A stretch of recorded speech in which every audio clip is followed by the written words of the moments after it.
नमस्कार। विशेष सन्दर्भमा म यहाँहरूलाई हार्दिक स्वागत गर्दछु। जीवराम भण्डारी। आज यहाँहरू सामुन्ने उपस्थित हुनुहुन्छ डाक्टर गुमान सिंह खत्री, जीएस खत्री, समाजशास्त्री हुनुहुन्छ। त्रिभुवन विश्वविद्यालयमा प्राध्यापन गर्नुहुन्छ। स्नातकोत्तर अनि एमफिल र विद्यावारिधि गर्ने विद्यार्थीहरूका लागि पनि उहाँ प्राध्यापन गर्नुहुन्छ। उहाँसँग आज म कोरोना भाइरसको महामारीसँगै हराउँदै गएको मानवीय पक्ष, मानवता हराउन थालेको छ।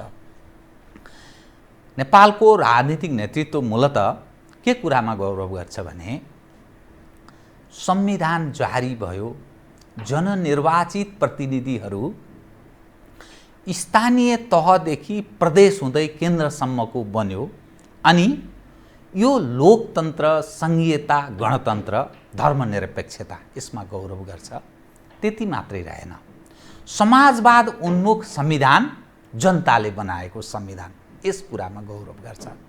भलै अहिले कोरोना भाइरसले संसारमा जुन अप्ठ्यारो अवस्था सिर्जना गरेको छ, नेपाल जस्तो देशलाई त्यो संसारमा भएको अप्ठ्यारोभन्दा पृथक यसकारण बनाएको छ, अव्यवस्था भयावह छ।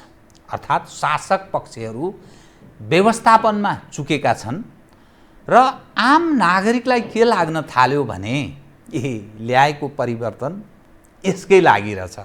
नेता मोटाउने, गरिब, दीन दुखी जनता, निरीह जनता झन्झन पीडित हुने, यो कटु पक्ष छ।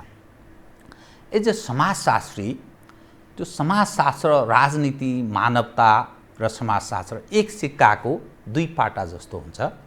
त्यसको एउटा प्राध्यापन गर्नुहुने गुमान सिंह खत्रीसँग आज म किन यो अवस्था सिर्जना भयो, दोष कहाँ छ र यसले ल्याउने परिणाम के हुन सक्छ, यावत विषय उठान गर्नेछु। सर्वप्रथम म उहाँलाई स्वागत गर्छु। स्वागत छ यहाँलाई। हस्, धन्यवाद। म अब विषयमै प्रवेश गरेँ है। कोभिड-19 हजुर, जसका कारण संसारै अप्ठ्यारो अवस्थामा छ, तर त्योभन्दा पनि नेपालका नागरिकहरू कोभिड-19 का कारण जति सङ्ख्यामा मृत्युको शिकार भएका छन्, त्योभन्दा बढी अरू कारणले मानिसहरू मर्न थाले। आत्महत्याको दर बढेको छ, आन्तरिक झैझगडा, गरिबी, गुजाराका कारण मानिसहरूको मृत्यु बढ्न थालेको छ, उपचार पाएका छैनन् अरू रोगका कारण, र जो अभिभावक ठानिन्छ नि यो सत्तालाई, शासकहरूलाई, सरकार त्यो रूपमा हुनुपर्छ भन्ने मान्यता राखिन्छ, त्यो अभिभावक त्यो आफ्नो दायित्वबाट, जिम्मेवारीबाट च्युत भएको घटनाले देखाउँछ। एज एउटा समाजशास्त्री, हाम्रो समाज छिन्न भिन्न हुँदैछ, एकले अर्कालाई भेट्न नसक्ने अवस्था छ, मानवता हराउँदै गएको छ। शासकहरू परम्परागत मूल्य, मान्यता, हाम्रा पूर्वजहरूले स्थापित गरेको आदर्श, आस्था, त्यो पक्षलाई सफाया गर्ने अभियानमा गौरवपूर्वक त्यो घोषणा गर्दै हिँड्छन्। यसले सिर्जना गर्ने समस्या र यो मैले तपाईँ जे विषय उठान गरेँ, एज एउटा समाजशास्त्री कसरी हेर्नुहुन्छ तपाईँ, कृपया। धन्यवाद जीवरामजी।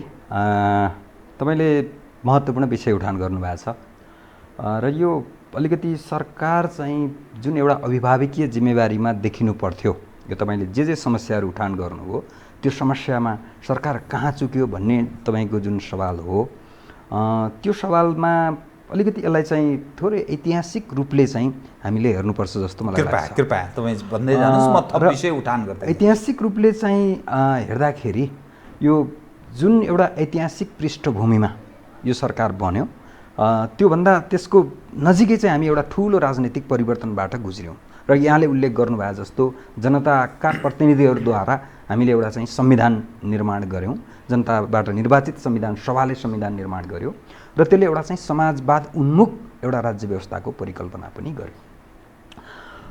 तर यसमा चाहिँ के भयो भने जुन हिसाबले चाहिँ एउटा संसदीय निर्वाचन भयो र जुन पार्टी, जुन शक्ति चाहिँ सत्तामा आयो, त्यसको चाहिँ पृष्ठभूमिलाई अलिकति हामीले हेलाउनु पर्ने हुन्छ हैन। त्यो आउँदाखेरि के भयो भन्दाखेरि हामीले देखा के हो भने पूर्व एमाले र पूर्व माओवादी दुईटा फरक फरक विचार भएका, फरक फरक कार्यशैली भएका र फरक फरक पृष्ठभूमि भएका दुईटा पार्टीहरू एक हिसाबले भन्दाखेरि एउटा फेडरेसन जस्तो बनाए। त्यो पार्टी एकीकृत भइसकेको अवस्था पनि थिएन। मोर्चाको रूप धारण गर्यो। किनभने तपाईँले हेर्नुहुन्छ भने लगत्तै त्योभन्दा अलिकति अगाडि भएको स्थानीय तहको चुनावसम्म पनि कङ्ग्रेस र एकीकृत नेकपा माओवादी मिलेर चुनाव लड्ने अवस्था बनेको थियो। र त्यसो हुँदाखेरि यो जुन एउटा चाहिँ 2/3 निकटको सरकार भनेर हामीले जसलाई भनियो, त्यो हेर्दाखेरि त्यो देखिए पनि आखिरमा त्यो एउटा गठबन्धन सरकार जस्तै बन्यो। र त्योभन्दा अगाडि के थियो भन्दाखेरि त्यो आफूभित्रै पूर्व एमाले पनि पूर्व माओवादीमा पनि विभिन्न गुटहरू, उपगुटहरू, विभिन्न पार्टी र पृष्ठभूमिका मान्छेहरू चाहिँ त्यहाँ समावेश भएको थिए र त्यही पनि समस्या थियो। त्यो समस्यासहितको चाहिँ एउटा चाहिँ 2टा पार्टी चाहिँ एक ठाउँमा हुँदाखेरि ती समस्यासहित नै ती पार्टीहरू एकीकृत भए। र यो हिसाबले हेर्दाखेरि उनीहरूमा यो सत्ता सञ्चालन कसरी गर्ने भन्ने कुरामा एउटा ठोस योजना, ठोस कार्यक्रम बन्न सकेन। पहिलो कुरा जनताले के गरे भन्दाखेरि लामो समयसम्म एउटा अराजकता, अस्थिरताबाट गुज्रिरहेको अवस्थामा एउटा खालको चाहिँ स्थायित्वले पक्कै पनि एउटा चाहिँ मुलुकलाई समृद्धिको बाटोतिर लैजान्छ, गरी खाने वर्गका लागि यो राज्य सत्ताले केही काम गर्न सक्छ, यो भन्ने सरकारले केही गर्न सक्छ भन्ने एउटा आशा अपेक्षा सहित एउटा भारी जनमत दिएर चाहिँ यो सरकार निर्वाचित गरे। जनता के भ्रममा थियो? जनता, नेपाली जनताको चेतनाको स्तरलाई हेर्ने हो भने जुन रूपमा चेतनाको स्तर विकास हुनु पर्थ्यो त्यो चेतनाको स्तर अब त्यो भ्रममुक्त भइसकेको स्थिति छ यहाँसम्म आइपुग्दा कि अझै त्यो भ्रममै रहने सम्भावना देख्नुहुन्छ?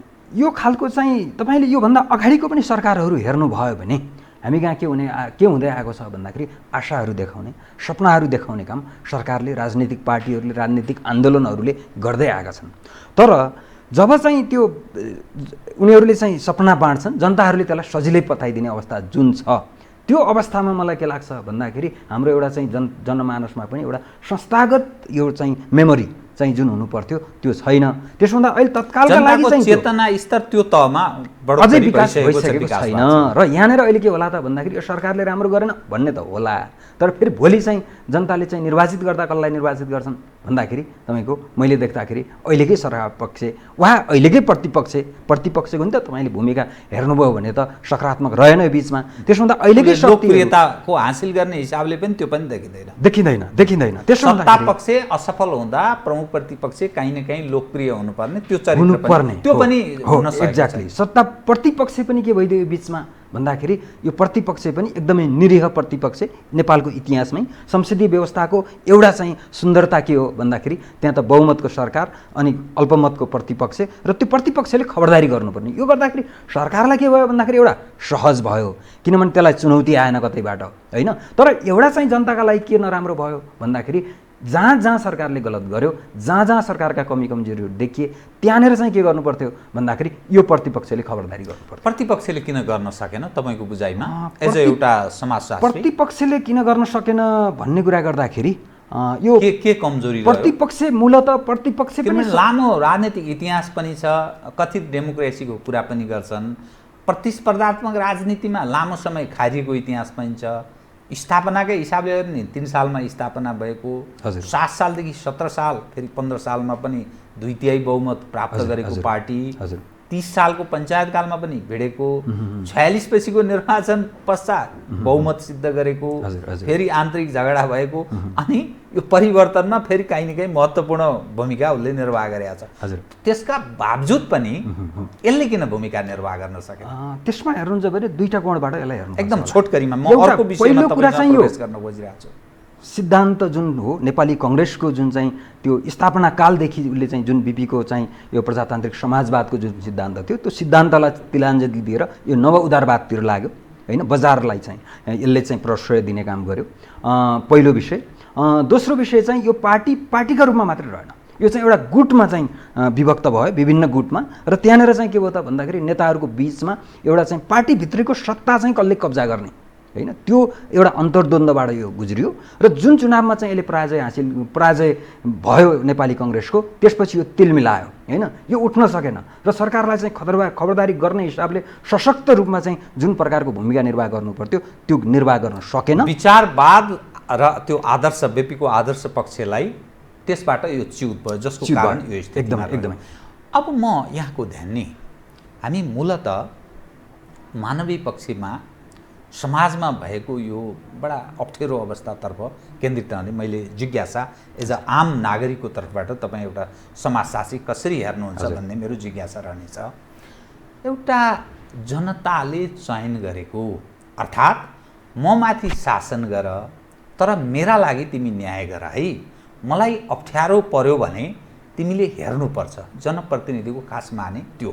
र एज एउटा अभिभावक जसरी घरमा बाबुआमाले आफ्ना सन्ततिलाई जसरी ख्याल गर्छ, पालन पोषण हुर्काई बढाई सुस्वास्थ्य सब चिजमा ख्याल गर्छ, राज्यको एज अ सरकारको पनि जनप्रतिनिधिको पनि कल्पना सायद राज्य संयन्त्रमा त्यसरी नै गरिएको हुन्छ। एउटा जनप्रतिनिधि यो हकीकतमा मानिसन् खान नपाएर मरिरहेका छन्, त्यसलाई सम्बोधन गर्ने सवालभन्दा आन्तरिक रणाको 6-7 महिनासम्म नेपाल कम्युनिस्ट पार्टी नेकपाको हामीले यो नाटक जस्तो देख्यौँ। तर फेरि अहिले चट्ट पर्दा खुल्यो, त्यो समाप्त भयो।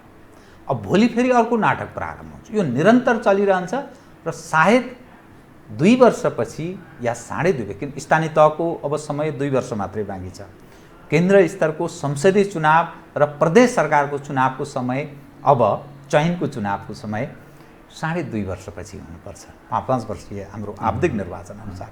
सायद त्यस बेला फेरि अर्को एउटा नाटक मञ्चन हुन्छ। त एउटा जनताले चयन गरेको व्यक्ति कसरी त्यो जनतामाथि अन्यायपूर्ण ढङ्गले प्रस्तुत हुने जमर्को गर्छ, के को उपज हो यो? महत्त्वपूर्ण विषय उठाउनु भयो जिमरानजी। यो विषय चाहिँ के हो भने हामीले यो चाहिँ जुन एउटा लोक कल्याणकारी राज्य व्यवस्थाको जुन परिकल्पना गरेका छौँ अथवा जनताले निर्वाचित गरेर पठाएका प्रतिनिधिहरूले जनताको पक्षमा काम गर्नुपर्छ भन्ने अपेक्षासहित तपाईँको यो प्रश्न आएको हो। र यो के हो भन्दाखेरि जनताको आँखाबाट हेर्दा, हामी आम नागरिकको आँखाबाट हेर्दाखेरि त्यो कुरा स्वाभाविक हो होइन, हामीले आफ्ना प्रतिनिधिहरूबाट त्यो अपेक्षा गर्नु। तर यो कुरा के हुन्छ भन्दाखेरि लोकतन्त्रमा संसदीय राजनीतिमा जनता चाहिँ सबै बराबर होइन है। जनता सबै बराबर भने पनि व्यावहारिक रूपमा सबै बराबर होइन होइन। जस्तो हामीले एउटा उदाहरण म तपाईँलाई के दिन्छु भने जुन खालको चुनाव प्रणाली हामीले अवलम्बन गरेका छौँ, अहिले एउटा चुनाव चाहिँ जित्नका लागि पार्टीमा टिकट किन्नुपर्ने अवस्था छ होइन। अनि मतदाताहरूमा पुग्नलाई प्रसार होइन, कार्यकर्ताहरू साम दाम दण्डभेद जुन हिसाबले प्रयोग हुन्छ त्यसमा पनि फेरि के हुन्छ भन्दाखेरि ठुलो आर्थिक खोलो बगाउनु पर्ने स्थिति हुन्छ।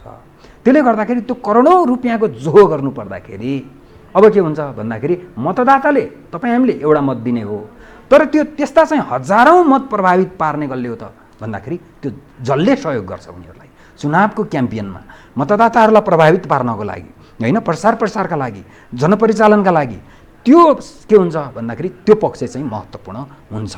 र त्यसमा खास गरी बिचौलियाहरू हाबी हुन्छन् सबै पार्टीमा। त्यो नेकपामा पनि त्यो लागू हुन्छ, नेपाली कङ्ग्रेसमा पनि लागू हुन्छ, त्यो अरू पार्टीहरूमा पनि त्यो लागू हुन्छ। चुनाव जित्ने भने चाहिँ सामान्य हिसाबले जनताले मन पराएर त्यो कार्यक्रमलाई स्वीकृत गरेर पठाएको मात्रै होइन।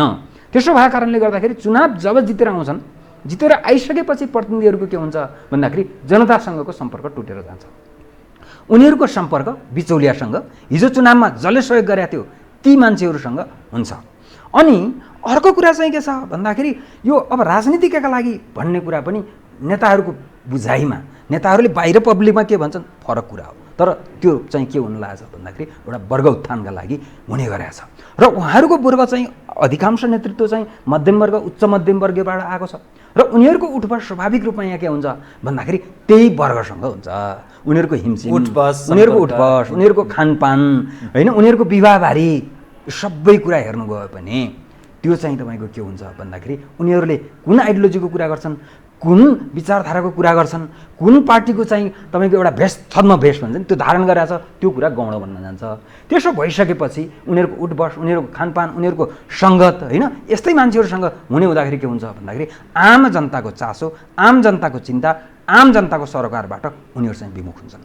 र उनीहरूलाई के गर्छन् त भन्दाखेरि जनताले त तपाईँले एउटा एकजनालाई मतदान गरेर पठाउनु भयो, तर तपाईँले त्यसलाई पछ्याइरहन सक्नुहुन्न नि। तर सर्टेन बिचौलियाहरूले के गर्न सक्छन् भन्दाखेरि स्वार्थ समूहहरूले के गर्छन् भन्दाखेरि उनीहरूलाई पछ्याइराख्ने, उनीहरूलाई प्रभाव पार्ने होइन, त्यो चाहिँ एउटा शक्ति उनीहरूमा हुन्छ एउटा।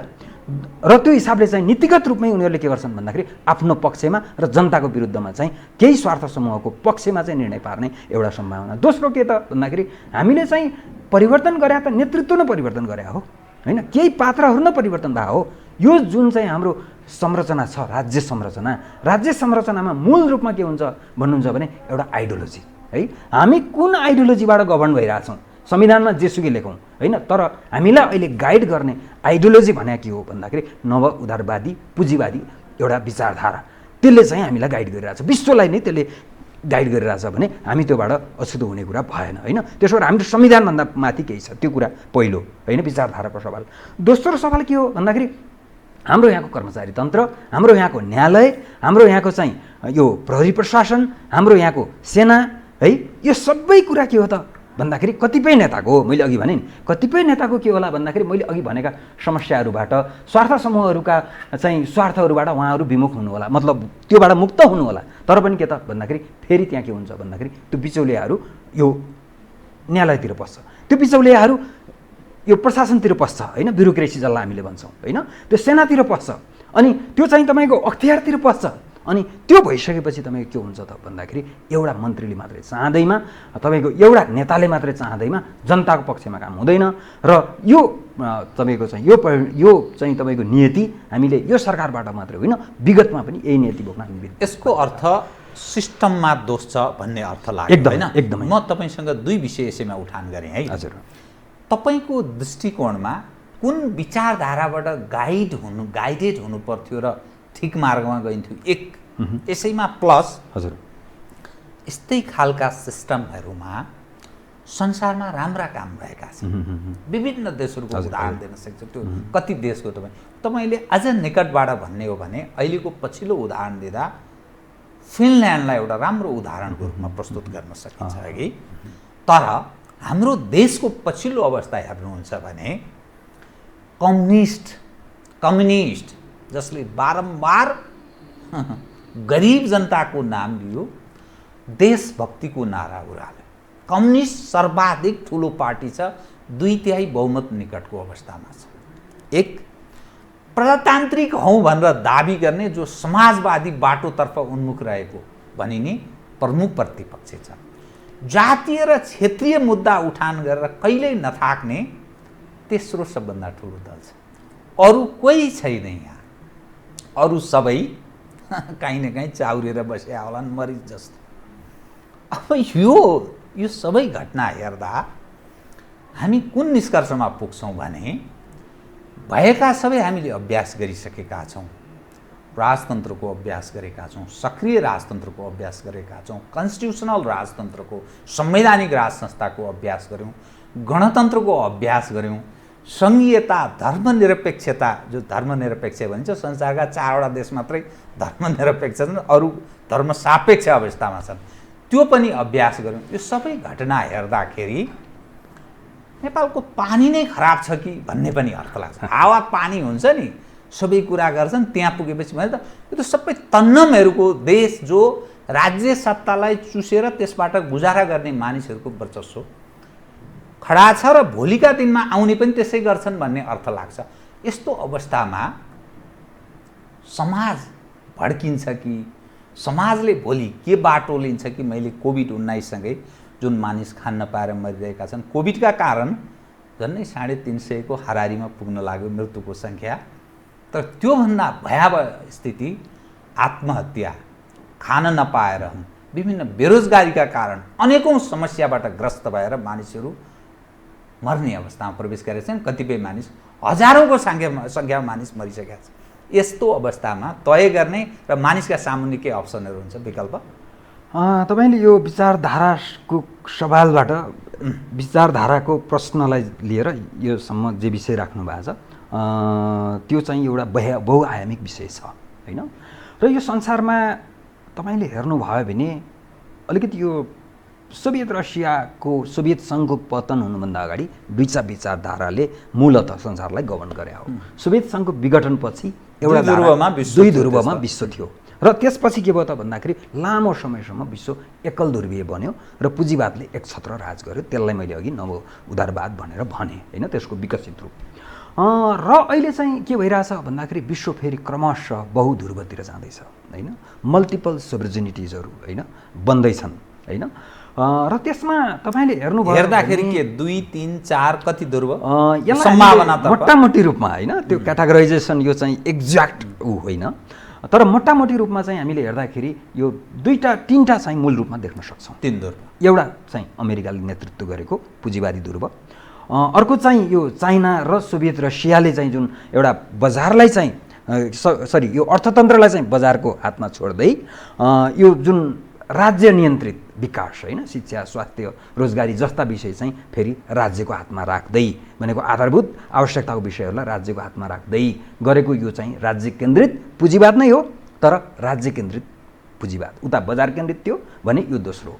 र तेस्रो मोडेल पनि संसारमा छ जुन मोडेलका बारेमा त्यति धेरै चर्चा हुन्न। ती देशहरू तपाईँले अघि भन्नुभएको फिनल्यान्ड होइन, स्विजरल्यान्ड, स्क्यान्डेभियन कन्ट्रिजहरू तपाईँले हेर्नुहोस्। अनि हाम्रै एसियामा पनि तपाईँले हेर्नुभयो भने यो जस्तो Japan, Singapore, Malaysia, Taiwan, Thailand जस्ता देशहरू छन् जुन देशहरूले के गरिरहेछन् भन्दाखेरि आर्थिक विकास सँगसँगै मानवीय विकासलाई चाहिँ सँगसँगै अगाडि बढेर तपाईँले भनेको कुरा विमति राख्ने ठाउँ छ। हजुर। र मैले तपाईँलाई अहिले भन्न खोजे पनि तपाईँले यदि नेपालका राजनीतिक पार्टीहरूले अहिले चाहिँ कुन एउटा आइडियोलोजीबाट गभर्न हुनुपर्छ, कसरी जानुपर्छ भनेर तपाईँले चाहिँ प्रश्न सोध्ने हो भने मैले पनि यही बाटो चाहिँ सजेस्ट गर्छु होइन, जानेर एउटा मानवीय विकासले तेस्रो बाटो होइन, सबै मानवको विकासको बाटो होइन, र यो बाटोबाट चाहिँ जानुपर्छ भन्ने म मान्यता राख्छु। जानेर चाहिँ के हुन्छ भन्दाखेरि शिक्षा, स्वास्थ्य, रोजगारी के हुन्छ भन्दाखेरि नागरिकको नैसर्गिक अधिकारको कुरा हुन्छ, त्यहाँनिर स्वतन्त्रता हुन्छ। चीनमा जो छैन, रसियामा जो छैन, त्यो मानवीय स्वतन्त्रताको बाटो हुन्छ। र आर्थिक विकास सँगसँगै फेरि मानवीयताको सवाल जुन चाहिँ पुँजीवादी मुलुकहरूमा छैन त्यो सवाल चाहिँ यहाँनिर हुन्छ। शिक्षा, स्वास्थ्य, रोजगारी ग्यारेन्टी यहाँनिर राज्यले गर्छ होइन। र तपाईँले अरू जो तमाम विषयहरू चाहिँ जोड्नु भएको छ, कोभिड नियन्त्रणको विषय, यसलाई यहीँ हेर्नुहोस्। अमेरिका किन असफल भयो? पुँजीवादी मुलुक। भारत किन असफल भयो? त्यो पनि पुँजीवादी मुलुक। अनि तपाईँले उतातिर हेर्नुभयो भने ब्राजिल किन असफल भयो भन्दाखेरि पुँजीवादी, त्यसमा पनि प्लस तपाईँले हेर्नुभयो भने पपुलिस्ट खालको लोकप्रियतावादी शासकहरूले जहाँ शासन गरिरहेछन् त्यहाँनिर चाहिँ के छ भन्दाखेरि यो विकराल समस्या छ। तर त्यसको तुलनामा अघि मैले जुन जुन तेस्रो विचारधारालाई एडप्ट गर्ने जो देशहरूको कुरा गरेँ, ती देशमा हेर्नुहुन्छ भने तपाईँले त्यहाँनिर के देखिन्छ भन्दाखेरि कोभिड नियन्त्रणकै विषयमा पनि उनीहरूले राम्रो पर्फर्मेन्स गरेका छन्। त्यहाँ तपाईँको चाहिँ कोरोनाको नियन्त्रण गर्ने सवाल, अनि त्यसमा चाहिँ त्यो कोरोनाको सङ्क्रमण फैलिहाल्यो भने पनि त्यसलाई चाहिँ त्यसको व्यवस्थापन होइन, यो पक्षमा हेर्नुभयो भने ती सरकारहरू जुन सरकारले मानवीय विकासको पक्षलाई, मानवीयताको पक्षलाई चाहिँ आफ्नो एउटा चाहिँ मुख्य उद्देश्य मानेर अगाडि बढे, प्रायोरिटीमा राखेर, प्राथमिकतामा राखेर काम गरे, तिनीहरू के देखिए भन्दाखेरि चुस्त दुरुस्त देखिए। ती देशहरूमा भ्रष्टाचारको कुरा देखिएन, ती देशहरूमा पारदर्शिता देखियो, ती देशहरूमा जवाबदेहिता देखियो, ती देशमा चाहिँ जनताप्रतिको एउटा उत्तरदायित्व पनि देखियो। र यदि केही हुँदाखेरि पनि त्यसलाई फेरि आवाज उठाउने त्यो नागरिक समाज भन्ने जो हुन्छ त्यो नागरिक समाज पनि त्यहाँ चाहिँ तपाईँको प्रखर देखियो होइन, जुन कुरा चाहिँ तपाईँको अरू बाँकी विश्वमा हुन सकेन। हाम्रो सन्दर्भमा पनि यो कुरा लागु हुन्छ होइन। हामी पनि के गऱ्यौँ भन्दाखेरि तपाईँले भने जस्तो भन्दाखेरि चाहिँ सिद्धान्तको कुरा गऱ्यौँ, तर नेपाली कङ्ग्रेसले आफूलाई प्रजातान्त्रिक दाबी गर्छ भने त्यहाँभित्र तपाईँ प्रजातन्त्र कहाँ देख्नुहुन्छ?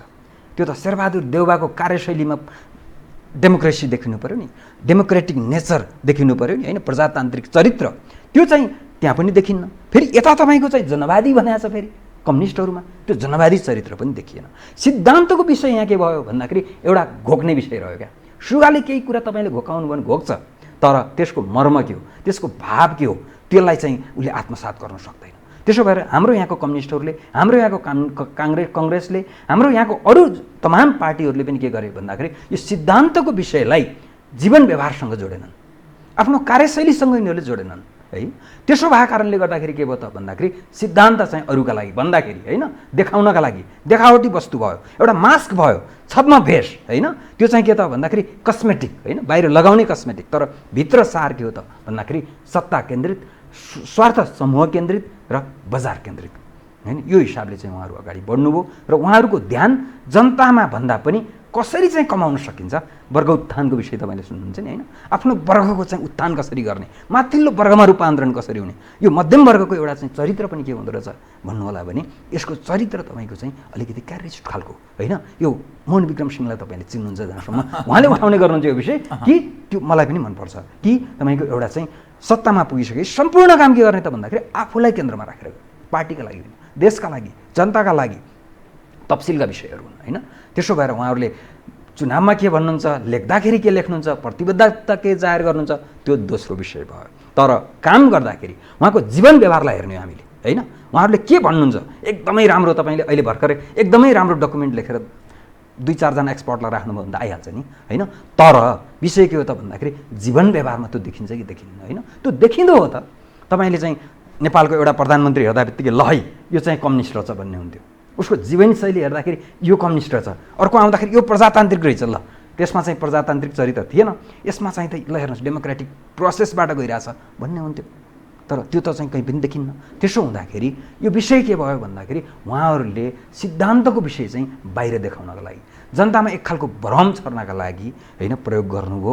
त्यो हिसाबले गर्दाखेरि के भएन त भन्दाखेरि तपाईँले अघि भन्नुभयो जस्तो आम मान्छे यो कोभिडका कारणले भन्दा पनि अन्य कारणले चाहिँ मर्ने सम्भावना बढेर गयो, मरिराखेको छ होइन। अहिले पनि तपाईँले हेर्नुभयो भने हाम्रो चाहिँ 2500 मान्छे चाहिँ यही तपाईँको यो लकडाउनकै बिचमा पनि मान्छेहरू मरे होइन। खाली खुट्टा मान्छेहरू घर गएको होइन, यो कोसौँ हिँड्नु परेको होइन, 100 किलोमिटर हिँड्नु परेको त्यो अवस्था पनि हामीले देख्यौँ होइन। कतिपय ठाउँमा चाहिँ भाडा तिर्न नसकेर मान्छेको हत्या भएको छ। मेरै नजिकै चाहिँ हिजो अस्ति मात्रै त्यो हत्या भयो कीर्तिपुरमा होइन। भनेपछि यो खालको अवस्था छ। त्यसो भएर त्यो संवेदनशीलता किन देखिएन भन्दाखेरि हाम्रो शासकहरूमा मूल कुरा चाहिँ त्यहाँनिर छ। फेरि अरू सहायक विषयहरू त छँदैछन् फेरि होइन। तपाईँसँग म अलिकति अलग ढङ्गले फेरि विषय उठान गरेँ है त। हस्, जनतालाई अर्थात् जातिलाई, मानिसलाई जनार्दन भन्छ कि, जनता जनार्दन, त्यो असङ्गठित पनि छ, सङ्गठित पनि हुन्छ, किनभने सबैसित फेरि जनताकै माध्यमबाट हुन्छ। त्यसले त्यो विद्रोहको बाटो छँदै आफैले चयन गरेको जनप्रतिनिधिलाई ठिक मार्गमा ल्याउनका लागि दबाव सर्जकको भूमिका निर्वाह गर्ने बाटो छँदै उसले मृत्यु या त्यो समर्पणको बाटो किन रोज्छ? के चिजले प्रेरित गर्छ र जन त्यो अवस्थामा प्रवेश गर्छ? जस्तो अहिले हेर्दाखेरि कम्युनिस्टहरू आफूलाई नेकपा, डबल नेकपा, झन्डै 12 लाख हामीसँग सङ्गठित कार्यकर्ता छ भनेर दाबी गर्छ। छन् कि छैनन् ती कार्यकर्ता, कति उनका पक्षमा छन्, भोलि भोट हाल्छन् हाल्दैन थाहा छैन, पत्तो छैन, भोलिका दिनमा देखिएला। काङ्ग्रेस झन्डै 5-6 लाख छ भनेर भन्छ। त्यो सङ्गठित छ, जनता हेर्दा असङ्गठित छ। तर राज्यले आफूले चयन गरेको जनप्रतिनिधि आफ्नो खिलाफमा गतिविधि गरिरहेको छ, उसले विद्रोहको बाटो रोज्नुको सट्टा किन त्यो आत्महत्याको बाटो रोजिरहेको छ र समर्पण किन गरिरहेछ? त्यो विषय चाहिँ अलिकति जटिल विषय हो होइन। त्यो आत्महत्या किन हुन्छ भन्ने बारेमा नि केही सैद्धान्तिक बुझाइहरू छन्, हामी त्यता लामो व्याख्या हुन्छ त्यतातिर प्रवेश नगरौँ होइन। मुख्य कुरा के हुन्छ भने विद्रोह चाहिँ भन्ने कुरा चाहिँ मान्छेको यो चाहिँ रहरको विषय होइन, यो बाध्यताको विषय हो। परिस्थितिले सिर्जना गर्छ। अर्को कुरा के हुन्छ भन्दाखेरि यो विद्रोह भन्ने कुरा चाहिँ के हो भन्दाखेरि यो साँझ बिहान आजको भोलि होइन हुने विषय पनि होइन। बिस्तार हुँदै जान्छ भन्दाखेरि यो चाहिँ एउटा रेभोल्युसनरी क्राइसिस सिर्जना हुनुपर्छ होइन, क्रान्तिकारी सङ्कट होइन। र त्यो सङ्कट के देखिन्छ भन्दाखेरि त्यो सङ्कट चाहिँ हामीले हाम्रो नेपालको इतिहासलाई हेऱ्यौँ भने यो हरेक 10-15 वर्षमा त्यो खालको सङ्कट चाहिँ हुने गरे देखिन्छ होइन। र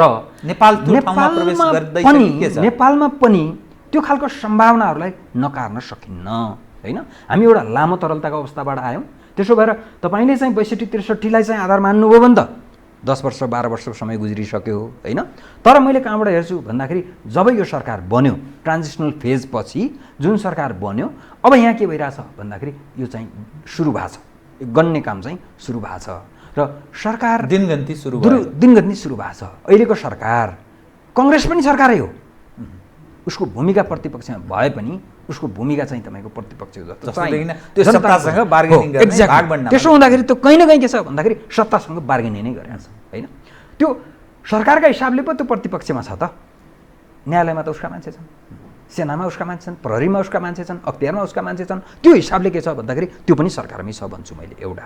अनि दोस्रो विषय के छ भन्नुहोला भने अब चाहिँ के हुनु पर्यो त भन्दाखेरि अब जनतामा यो चाहिँ परीक्षण सुरु भएको छ होइन, यो व्यवस्थाकै पनि परीक्षण सुरु भएको छ, यो परीक्षणकालमा छ होइन। त्यसो भएका कारणले गर्दाखेरि अब के देख्छु मैले सम्भावना भन्नुहुन्छ भने यो बिस्तारै जनतामा के हुन्छ भन्दाखेरि एउटा खालको वितृष्णा पैदा हुन्छ होइन। जनताले के देखिरहेको छ भन्दाखेरि आज हामीले जनता सबै एक हुन् भने पनि जनतालाई एकै नासको व्यवहार भएको देखिन्न होइन। वर्ग अनुसार एउटा समुदाय अनुसार के छ भन्दाखेरि विभेदको अवस्था छ यहाँ अहिले पनि होइन। अनि त्यो विभेदको अवस्था चाहिँ जनताले वाच गरिरहेको छ र यसलाई चाहिँ के त भन्दाखेरि अहिलेकै शक्तिहरूले नेतृत्व गरेर यो चाहिँ अगाडि बढ्ने अवस्था चाहिँ देखिन्न, त्यहाँ विद्रोह हुने अवस्था देखिन्न।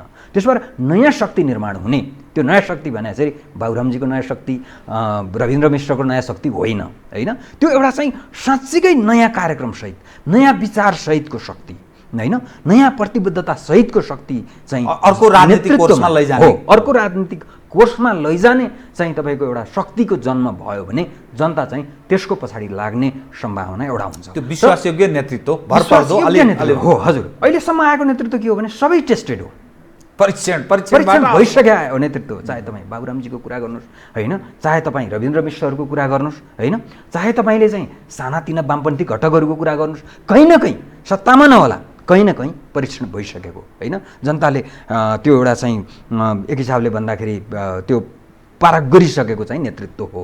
त्यसो भएर एउटा विषय त के हुनु पर्यो भन्दाखेरि त्यो खालको रेभोल्युसनरी लिडर आउनु पर्यो र यो व्यवस्था चाहिँ कमजोर हुनु पर्यो। यहाँको न्यायालय, यहाँको प्रहरी प्रशासन होइन, यहाँको ब्युरोक्रेसी, यो कुरा पनि के हुनु पर्यो त भन्दाखेरि अलिकति कमजोर हुँदै अवस्थामा छ। कुन अवस्थामा छ तपाईँलाई हेर्दा? न्यायालय, ब्युरोक्रेसी, यो कहीँ न कहीँ सुरक्षा संयन्त्रहरू, यहाँनिर कहीँ न कहीँ चाहिँ सुरुवात छ देखिन्छ होइन। कहीँ न कहीँ यहाँ कन्ट्राडिक्सनहरू उत्पन्न भएको छ र यही खालको चाहिँ तपाईँको यो महामारीले आर्थिक महामारीको रूप लिन सक्छ र मानवीय एउटा सङ्कट सिर्जना हुन सक्छ।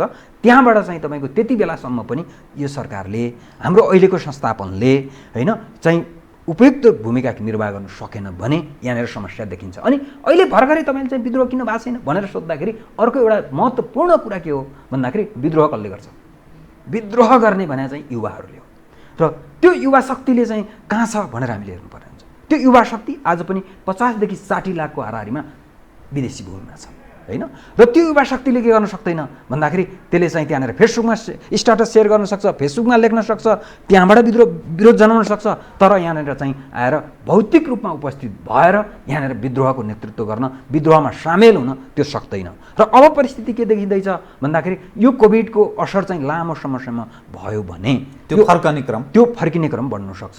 त्यो फर्केर चाहिँ के हुन सक्छ भन्दाखेरि त्यो चाहिँ केही सङ्ख्यामा त मान्छेहरू फेरि उतै जालान्, होइन भने अहिले उनीहरूले जुन खालको एउटा अमानवीय अवस्था उहाँहरू त्यहाँ आफूले काम गर्न गुजार्न बाध्य छन्, त्यो अवस्थामा चाहिँ के हुनसक्छ भन्दाखेरि ती मान्छेहरूले यहीँ बस्ने कुरा चाहिँ उनीहरूको प्राथमिकतामा पर्न सक्छ।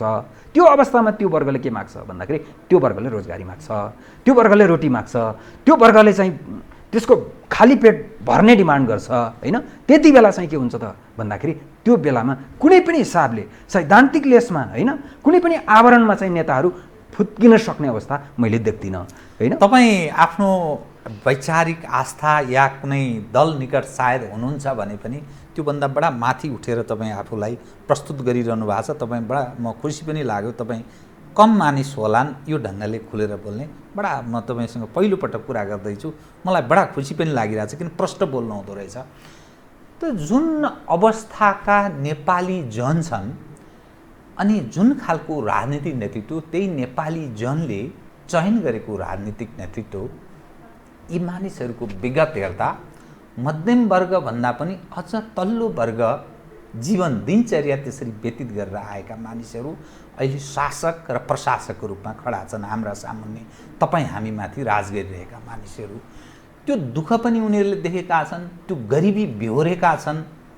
त्यस्तो मानिस यो यत्रो आम नागरिक यत्रो पीडा छ भन्ने त्यो बुझ्दैन कि या बुझेर पनि त्यो लाचारीपन देखाउँछ कि या जनता भनेको यस्तै हो, जन्तु हो भन्ने रूपमा बुझ्छ कि के चिजले गाइड गर्छ र त्यो मानिस त्यति जनताप्रति नकारात्मक या त्यो सम्बोधन गर्ने सवालमा ऊ सन्देशमूलक हुन सक्दैन? के कारण हो त्यो? त्यसको कारण कतिपय त मैले तपाईँलाई अगाडि जो बताएँ उत्तर त्यहाँनिर पनि अन्तर्निहित छ होइन। र यो चाहिँ विषय के हो भने मैले अघि भने जस्तै यो चाहिँ अलिकति के हो भन्दाखेरि हाम्रो एउटा मूल एउटा चाहिँ हामीले जुन परिवर्तन गऱ्यौँ भन्यौँ त्यो परिवर्तनमा हामीले एउटा राज संस्थालाई अन्त्य गऱ्यौँ। एउटा राजालाई फालिसकेपछि हामीले के गर्यौँ त भन्दाखेरि तपाईँको अरू फेरि जुन शक्तिहरूलाई हामीले ल्यायौँ ती शक्तिहरू पनि एउटा वैचारिक रूपमा चारित्रिक हिसाबले के भएन त भन्दाखेरि उहाँहरूभन्दा पृथक देखिएन क्या होइन। काम गर्ने सवालमा होइन यो के भन्छ जनतन्त्र जनजीविकाका सवाल राष्ट्रियताका सवाल होइन यी सवालहरूमा के देखिएन भन्दाखेरि उहाँहरूमा पनि एउटा तात्विक भिन्नता चाहिँ जनताले महसुस गर्न सकेन। त्यसको पछाडिको कारण के हो भन्दाखेरि उनीहरू जुन वर्गबाट आए नि होइन त्यो वर्गबाट आइसकेपछि उनीहरूको चाहिँ खास ध्यान चाहिँ कता गयो भन्दाखेरि जनताको सेवामा जनतालाई तपाईँको सेवा गरेर राम्रा काम गरेर फेरि शक्तिमा आइन्छ भन्ने विश्वास उहाँहरूलाई भएन। त्यो गर्नका लागि के भयो त भन्दाखेरि यस्तो खालको परिपाटी हामीले सिर्जना गऱ्यौँ नि होइन। यो राजनैतिक नेतृत्वलाई एउटा तपाईँको विभिन्न गुटहरू छन् पार्टीमा त हरेक पार्टीमा र त्यहाँ अवसरको प्राप्ति कसरी हुने भयो अर्को चुनावमा टिकट पाउने वा नपाउने भन्ने विषय होइन मन्त्री हुन पाउने वा नपाउने भन्ने विषय कुनै महत्त्वपूर्ण राजकीय जिम्मेवारी प्राप्त गर्न सक्छु सक्दिनँ भन्ने विषय केमा त भन्दाखेरि उसको पर्फर्मेन्समा भर परेन। ऊ कतिको जनताप्रति उत्तरदायी छ जनताको सेवा कति गरेछ भन्ने आधार जनतामा कति लोकप्रिय छ भन्ने आधारमा उसले चाहिँ टिकट पाउँदैन उसले जिम्मेवारी पाउँदैन। उसले जिम्मेवारी कहाँ पाउँछ भन्दाखेरि उसले चाहिँ कति चाकडी गराउन सक्यो कति चाप्लुसी गर्न सक्यो होइन कतिको चाहिँ एउटा अन्ध समर्थक भएर त्यो गुट विशेषको नेतालाई चाहिँ उसले चाहिँ महिमामण्डित गर्न सक्यो होइन देवत्वकरण गर्न सक्यो त्यसको है। र आफ्ना विरोधीहरूलाई त्यो गुट विरोधीहरूलाई चाहिँ तपाईँको तह लगाउने सन्दर्भमा होइन उसले के बोल्यो उसले कस्तो खालको गतिविधिहरू गर्न सक्यो हामीले देखे त यही हो। तपाईँले अहिले सरकारमा हेर्नुहुन्छ भने हाम्रो सरकारको वरिपरि कस्ता मान्छेहरू छन् भनेर हेर्नुभयो भने स्थानीय तहमा एउटा वडामा पनि चुनाव लडेका हुन् पनि नजितेका भोलिका दिनमा पनि त्यो चुनाव लड्छौँ भन्ने हिम्मत नभएका योजना पनि नभएका र भोलि लडिहाल्यौँ भने पनि जित्छौँ भन्ने कुनै त्यस्तो चाहिँ तपाईँको एउटा आत्मविश्वास नभएका मान्छेहरू त प्रधानमन्त्रीकै वरिपरि हुनुहुन्छ। व्यक्ति विशेषको नाम नल्याउँ होइन। यो के छ भन्दाखेरि यो सबै ठाउँमा चाहिँ यस्तो देखिन्छ।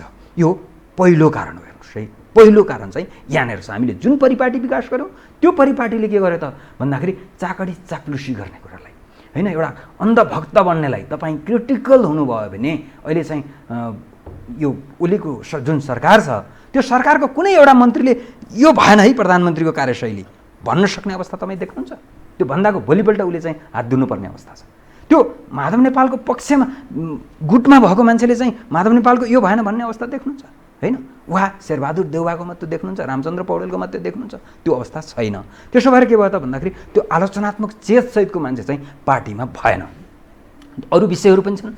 दोस्रो विषय चाहिँ के भएन भन्दाखेरि यो बुझाइ चाहिँ के भएन भन्दाखेरि हाम्रो आफ्नै विशिष्टतामा नेपाली समाजका वास्तविक अन्तर्विरोधहरू के हुन् वास्तविक समस्याहरू के हुन् भन्नेमा हाम्रो आफ्नै बुझाइ भएन। हामीले जे पढ्यौँ जे सिक्यौँ त्यो कुरा चाहिँ हामीले केही विश्वविद्यालयबाट सिक्यौँ विद्यालयबाट सिक्यौँ र ती जे सिक्यौँ ती कुरा हामीलाई चाहिँ विदेशीले लेख्दैका कुरा सिक्यौँ हामीले होइन। ती विदेशी एउटा चाहिँ तपाईँको त्यहाँको चाहिँ अवस्था त्यहाँको चाहिँ इतिहास त्यहाँको भूगोल त्यहाँको समाज व्यवस्थामा आधारित भएका विचार पढ्यौँ हामीले त्यो सिद्धान्त पढ्यौँ होइन। त्यो गर्दाखेरि के भयो त भन्दाखेरि एउटा सैद्धान्तिक ज्ञान त भयो त्यहाँबाट आएको तर त्यसलाई व्यावहारिक रूपमा चाहिँ कसरी कार्यान्वयन गर्ने होइन। यहाँको चाहिँ तपाईँको किसानहरूको समस्या यहाँको यो तपाईँको गरी खाने वर्गको समस्यालाई कसरी समाधान गर्ने होइन आधारभूत वर्गको समस्या कसरी समाधान गर्ने तिनका समस्याहरू के हुन् त्यसको हल गर्ने उपयुक्त विधि के हो त्यो बारेमा चाहिँ के भएन भन्दाखेरि आफ्नो खालको मौलिक अध्ययन मौलिक चिन्तन भएको चाहिँ पनि देखिएन होइन। जस्तो मौलिक चिन्तन भएको तपाईँले हेर्नुभयो भने एक दुईजना मान्छे घनश्याम भुषालजीलाई तर हाम्रो माने सबैले आशा गरे मान्थे तर के भयो भन्दाखेरि अहिले चाहिँ यो मलको उसमा चाहिँ उहाँहरू पनि चिप्लिनु भयो। त्यहाँनिर फेरि के हुँदो रहेछ भन्दाखेरि उसको आफ्नो अध्ययन छ बुझाइ छ एउटा चाहिँ केही गरौँ भन्ने हुटुटी छ भने पनि मैले उहाँलाई त्यो रूपमा हेर्छु एउटा। तर विषय के हुँदो रहेछ भन्दाखेरि अघि मैले सुरुमै जे भनेको थिएँ ब्युरोक्रेसीको कुरा आउँछ एउटा होइन। अनि त्यसपछि हाम्रो अर्थतन्त्रको मूल यो ब्युरोक्रेसी र अरू सुरक्षा संयन्त्रलाई जो भन्ने गरिन्छ नि अरू नेता पनि नेताजीहरू पनि मसँग कुरा गर्दा भन्ने गर्नुहुन्छ हजुर त्यो वास्तवमा त्यसरी पन्छाएर पन्छिन सक्ने स्थिति छ र कुनै प्रधानमन्त्रीले नै भोलिका दिनमा 2.5 वर्षपछि चुनावमा जानु हो भने म त बहुत गर्न यो त स्वर्ग जस्तो बनाउन खोज्या तर समस्या के रहेछ भने प्रशासनले गर्न दिँदो रहेछ, ऐन कानुन त्यस्तो रहेछ, सारा चिज भनेर त्यो छुट पाउने स्थिति रहन्छ र? त्यो होइन, त्यो रहन्न। तपाईँले एकदम महत्त्वपूर्ण सवाल उठाउनुभयो। हो, त्यही समस्या थियो होइन। हिजोको सरकारहरूले गर्न सकेनन्, त्यो कर्मचारी तन्त्रले गर्न दिएन होइन, त्यो न्यायले कानुनले गर्न दिएन। हिजो त राजाले गर्न दिएन, हिजो राजाले गर्न दिएन, एक्ज्याक्टली। तर अब के छ भन्दाखेरि उहाँहरू त्यही गर्न नदिएको कारणले, उहाँहरूले गर्न नसकेका कारणले हामी गर्छौँ भनेर आयो नि त। हामी गर्छौँ भने हो, जनताले त्यो ल गर नि त भनेर विश्वास गरेर जनमत दिएको कुरा हो होइन। त्यसो भएको कारणले गर्दाखेरि ब्युरोक्रेसीमा समस्या छ भने त उहाँहरू परिवर्तन गर्नुतिर लाग्नु पऱ्यो नि त होइन। त्यहाँ ब्युरोक्रेसीमा यही समस्या छ। कुनै चाहिँ तपाईँको यो ब्युरोक्राट्स, कुनै अफिसर भ्रष्ट निक्लियो भने, कुनै सचिव सहसचिव भ्रष्ट निक्लियो, त्यसले चाहिँ मन्त्रीको आदेश मानेन भने त त्यसलाई के गर्नु पऱ्यो त भन्दा फायर गर्न सक्नु पऱ्यो नि त। त्यो अधिकार त तपाईँको चाहिँ मन्त्रीहरूमा छ नि होइन।